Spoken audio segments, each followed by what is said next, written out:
Hello, hi there, Richard McCann here. I'm here with Steve Head, one of the motivational speakers, if not the motivational speaker, here at the PSA conference, the spring conference down in London. I thought I'd grab a few words with him before he got on the stage. Steve, what I'd like to know, or what my viewers would like to know is, I mean, how long have you been speaking? What do you wish you'd have known at the beginning that you know now? I've been doing this for over 13 years, and loads of things I wish I'd known. I wish I'd known how it was going to go, then I would have worried a bit less. I wish I'd probably kept more records early on about some of the stuff that I was doing, because you let things slip, maybe don't write everything down, and that would be something I've done better towards the last sort of 7-8 years, but I would have recorded more information, I would have worried a little bit less, and probably that's principally it. And there's loads of other little tips and ideas, but definitely keep a record of all the things you do, keep a record of the successes that you have, and do that early doors, and then as you get on, you reflect back on those and keep connecting with your clients a bit better. I do it well now, but I didn't do it well the first stages. I was a bit not slapdash, but I wasn't as focused on those things. I was so concerned about getting the business, really. But overall, it has gone well, so I can't grumble. No, mustn't grumble. Actually, Steve, you're right. I've been speaking for 10 years now. You just reminded me of something that I should be doing, and that is reconnecting, thanking my clients, and staying in touch with them, because that's what you're explaining there. I'll be talking about that today. I mean, I do that, and that's something has become, ironically, a really big part of my business, which is the follow-up. Right. You know, being with clients and going back and sending follow-up material. I do that all the time, and I have can I share a little technique? Yeah, sure. Yeah. I'll do it on the stage, like, but when you satisfy a client, they send you a really nice message going, "You were amazing." If you get something like that, send a message back to them with their email, right?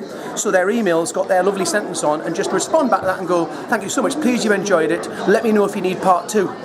And then amazingly, how many people come back and say, "I didn't know there was a part 2," and you go, "There's a part 2," and then you do your part 2. Of course, you might not know what it is at the time, but you can create a part 2 quite simply on the back of whatever you've done first time round. That's my suggestion. Tip of the day. And that's gold dust. Thanks very much. Thank you very much. Cheers, mate. Knock them dead, break a leg, and all the rest of it. Cheers, Steve. Cheers. Thank you. Bye-bye.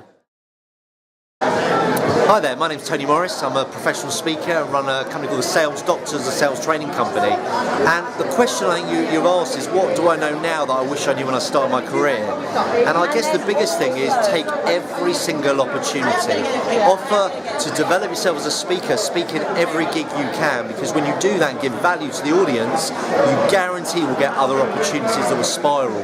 So an example of that is I was speaking at a conference, a sales conference in London, and one guy saw me, who happens to be the organiser for a big conference in Transylvania called the Cluj Sales Conference. I'm now their keynote speaker. They're paying me over £5,000 to speak in front of an audience of 300 people, and that came from one gig, speaking in London for free.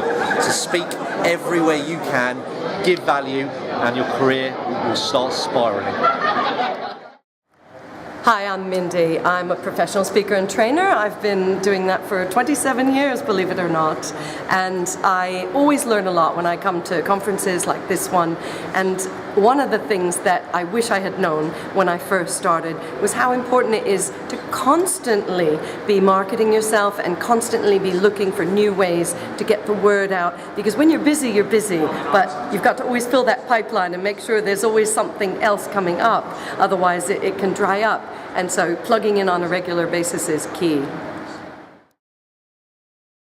Hi, I'm Gavin Scott. I've been speaking since 2009, and the key thing that I wish I'd have known when I first started is the importance of just being authentic and just being yourself. And when you're being yourself and being genuine and being sincere, then you can't go far wrong. It seems to work. People like that. People just seem to get it, and it's it certainly worked wonders for me.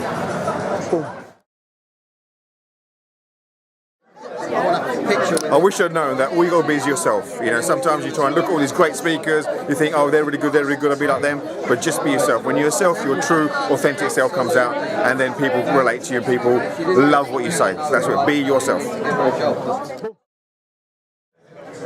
The thing I wish I'd known 12 years ago when I started being a speaker is to have a day 1, day 2, and day 3 material.